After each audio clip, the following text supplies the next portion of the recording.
original data set to get our new normalized data set.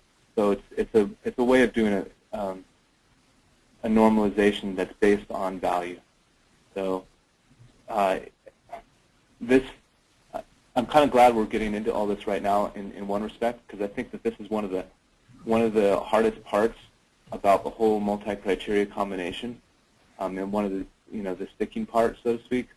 But it's there's so many other strengths to this whole process that if this isn't one of its biggest weaknesses, and here's a solution, then I think that we're still onto something pretty good. Hey, John, this is Pete. Yeah. When you say a sticking point, I think what you mean is from the standpoint of creating an objective analysis of a situation that is as far away from that fuzzy thing called expert opinion as possible versus it's a technically challenging mathematical problem. It's the former, I think you mean. Is that correct? Right. Yeah. It's definitely jumping into the realm of subjectivity. And yeah.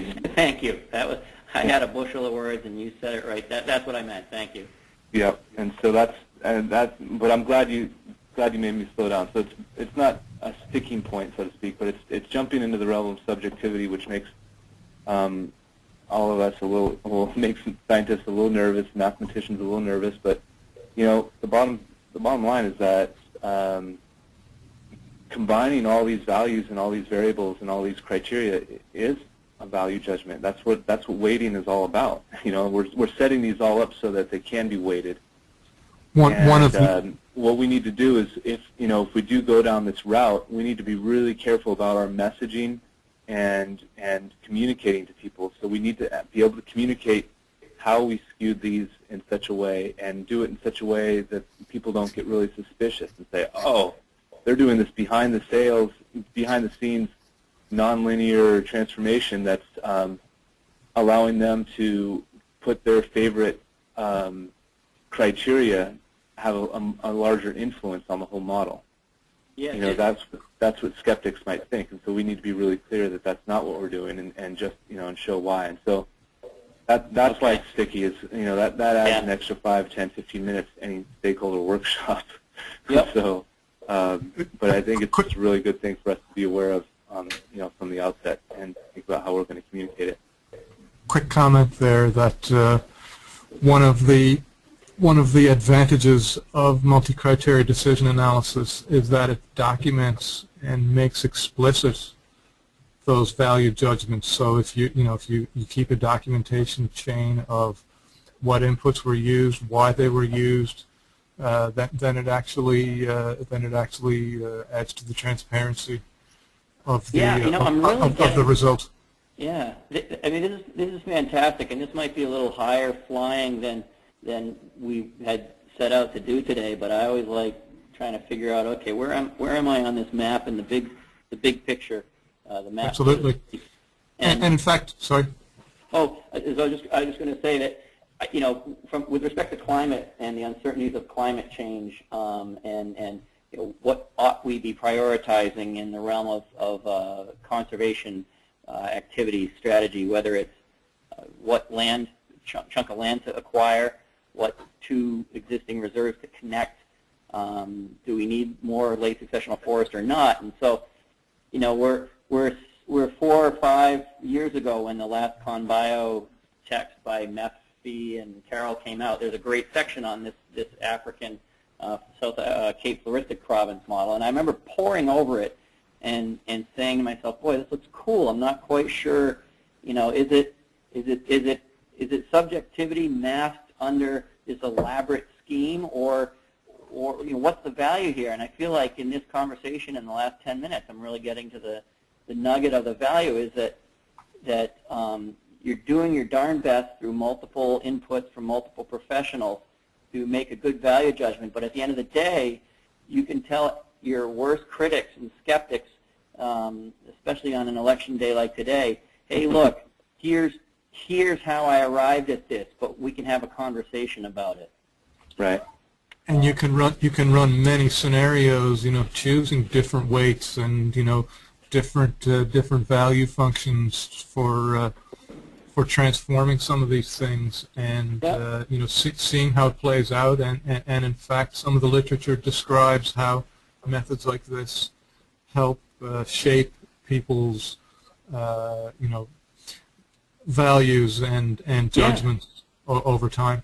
Where you place the burden of proof and how big a p-value you require, so to speak, or whether you're more comfortable with making a type 2 error than you used to be.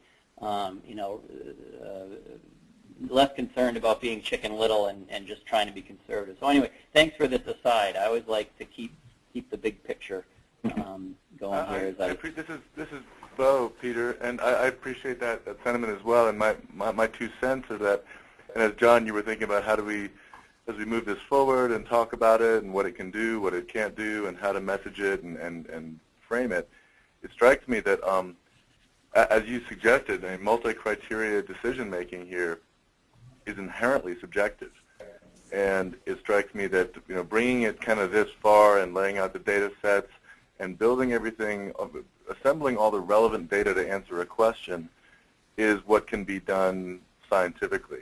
As soon as the application of weights to balance multiple criteria, as soon as anyone gets into assigning those weights, it strikes me that that's a useful benchmark, and kind of in all of our use of the tool, it would be appropriate to not have any of those values be coming from only one person.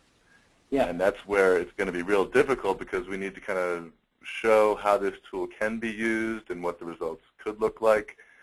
But we would need to make sure that any public presentation of the you got to remember who we're speaking for. That as soon as you step into that weighing of multiple objectives, then it becomes subjective, and it needs to represent more than one person's opinion. Yep. Right.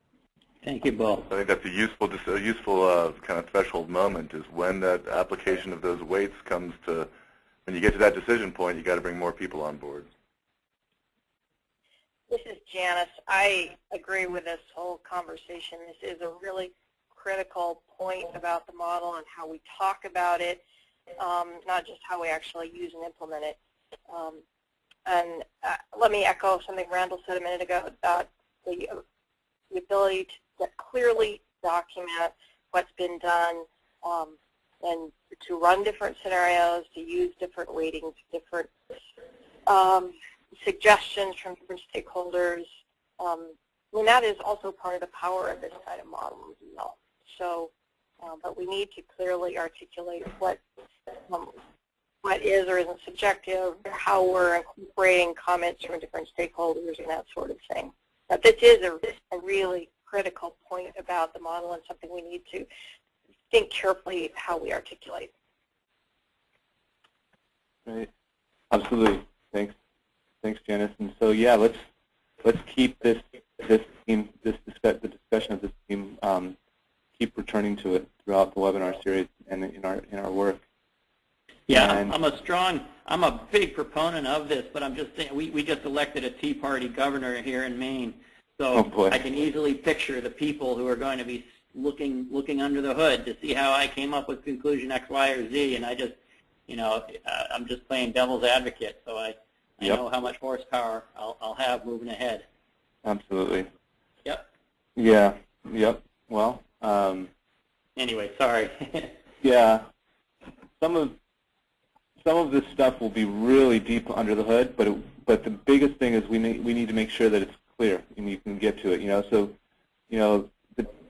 the stakeholders will look under the hood. They'll see the engine. They'll see the carburetor, the fan belt, and but we need to allow them and/or their scientists to have the ability to go ahead and open up the carburetor and see what's inside the carburetor. There you go. That's the level we're talking about here. Yep. And and so in our documentation we need to have that there, and then make sure that also once that's found, once what's inside the carburetor is found, it can't be taken out of context and spun the wrong way. But I think we're all on the same page there. Without the messaging of this and the communication of it is really important.